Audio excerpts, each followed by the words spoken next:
This battle is as old as time itself. Well, at least in terms of mechanical gaming keyboards. I'm Real Gion and welcome to Real Gion Keyboards.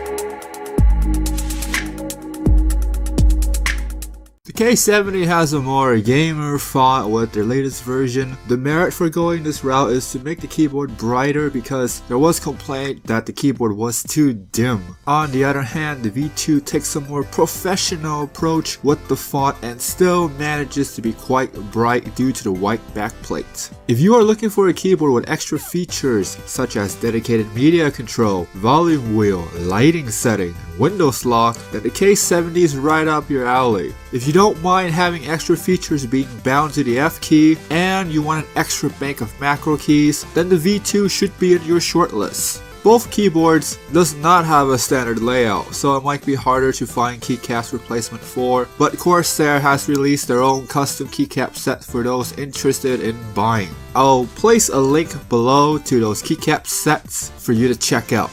The K70 has a floating key design which many of you, myself included, love because it makes keyboards so much easier to clean and replace keycaps with. The V2 is the exact opposite with the enclosed design, making the keyboard much harder to clean with, but if you don't plan on cleaning your keyboard anytime soon, then it shouldn't really be much of an issue. The K70 has a metal construction which is such a game changer that Razer even developed their own version of the K70 called the BlackWidow X. This just shows that the build quality does matter to the consumer. In defense for the V2, the plastic construction is much better this time around because they use a material that wouldn't attract fingerprints as much. If you turn off the lights, the K70 does look more office friendly with the design, but the bold gamer font does attract some attention. The opposite can be said for the V2, and the V2 has a larger footprint due to the bank of macro keys, so desk space might be an issue to some of you. Also, the V2 has glossy plastic bits that will attract lots of dust and smudges over time. If you're new to the channel and haven't subscribed yet, then hit that subscribe button and turn on notifications for the latest content. The K70 uses authentic Cherry MX Brown switches, which is an advantage because it's a proven switch to last the full 50 million strokes, or at least that's what I'm led to believe with research. Personally, I don't have a tracker that can prove that the keyboard does last a full 50 mil. On the other hand, Razer switches are from an unknown company because the KL logo is gone and it doesn't feel like the Greetech switches anymore because this one is actually soft and enjoyable to press. I saw reviews and people are telling me that Razer is making their new switches in-house, which they could be right, or they're telling me BS information because they don't know any better. Based on me asking friends in the community, it seems like people typically use their mechanical keyboards for about a year or two before moving on to something else, so the reliability of these switches are really up to the consumers to find. Comment down below if you find some interesting facts on these switches or your experience with mechanical keyboard reliability. The K70 uses Cherry MX stabilizers and it's a floating key design, which is the best combination for cleaning and replacing keycaps. On the other hand, the V2 has an enclosed design and it uses Corsair stabilizers, which is the worst combination. Then again, it's really a matter of who you are because if you don't fully clean the keyboard and you don't plan to replace keycaps, then none of this really matters to you. The stabilizers only come into play in the event that you do take out the keycaps to fully clean the keyboard or replace keycaps. If you do plan on replacing the keycaps and you have Corsair stabilizers, then be careful with the little plastic pieces on the keycaps because replacing those is just the stuff of my nightmares.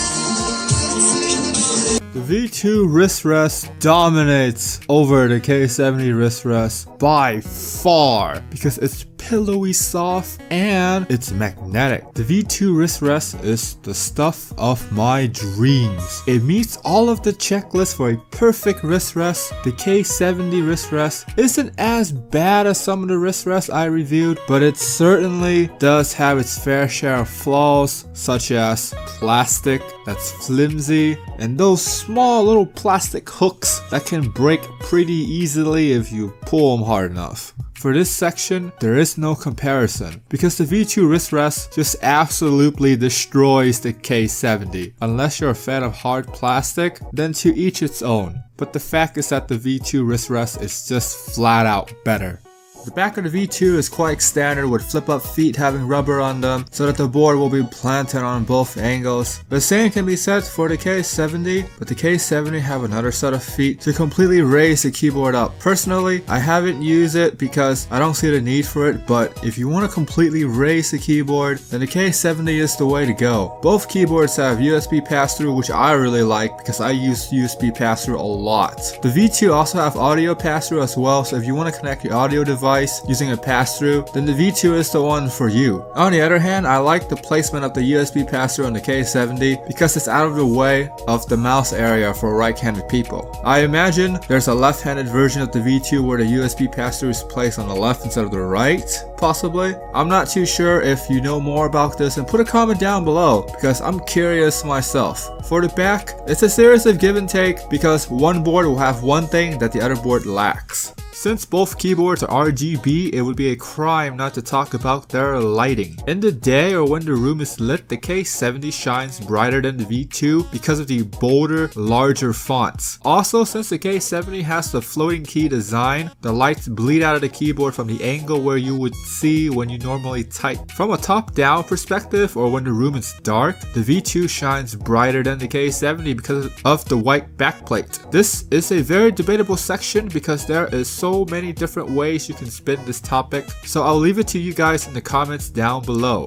Razer's new software is competing head-on with Corsair's Q due to them having layering effects. Both software is great because they are user-friendly and they have many features that softwares from smaller manufacturers don't have, like multiple layering effects and in-game effects. In-game effects are the keyboard's reaction to certain games that support keyboards in-game effects. I recently noticed this when I'm playing Killing Floor 2 and the keyboard would light up a different color when I'm being healed, or there would be other lighting effects when the round ends or when my health is low. I know these game effects doesn't have a huge impact on your purchasing decision, but it's something that's nice to have. Corsair software is rough, really rough in the beginning of the RGB game, but they got so much better now, and the software will continue to have patches and add-ons long after, which is nice because the developer knows the consumer spends lots of money on the keyboard, so they're gonna make it worth the cost. I wouldn't say one software is better than the other, but they check out all of the boxes that I would want from a software, such as layering effects, macro every single key, different types of game modes, and user-friendly, so that I don't have to look up how to use certain features. I really want to emphasize the community that's behind the software because getting lots of custom lighting profiles from the fans is something that will keep the keyboards going long after you buy them.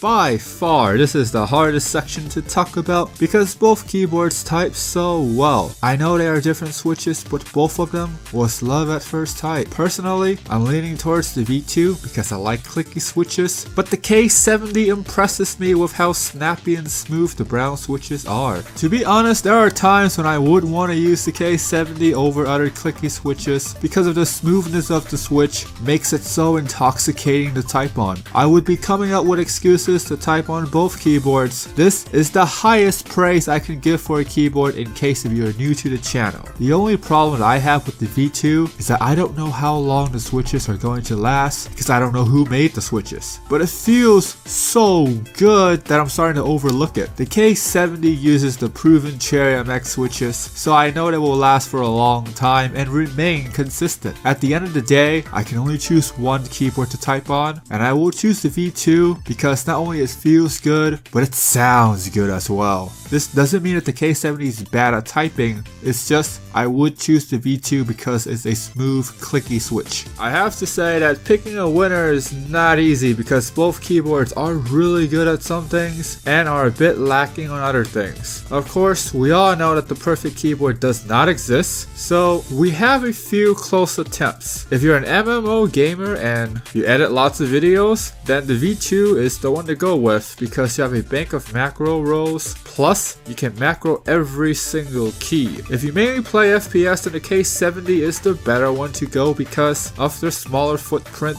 and the brown switches are slightly more comfortable to hold for longer durations. If you are a RTS gamer, then either keyboards should be suitable depending on what you need. If you need the bank of macro keys or you need to double tap quickly, it really depends on either keyboards. Pricing is always subject to change, but you can expect to find the V2 at the low 140s to the high 160s and the K70 at the low 150s. I'll leave links to the keyboards below that like button in the description box for you guys to check out. I recommend constantly clicking on the links to get the best deal possible. This is a comparison and I'm gonna have to choose, so I'm going with the V2 because it has a clicky switch, soft wrist rest, and a bank of macro keys. To be honest, the V2 barely made it. The K70 is really good, and if the RGB blue was still available, it would have been my choice. Sadly, it is what it is, so the V2 is the winner in this comparison. Comment down below and let me know which of the two is your pick. If you made it this far and you haven't subscribed yet, then hit that subscribe button and turn on notifications to be part of the mighty notification squad. As always, have an awesome day.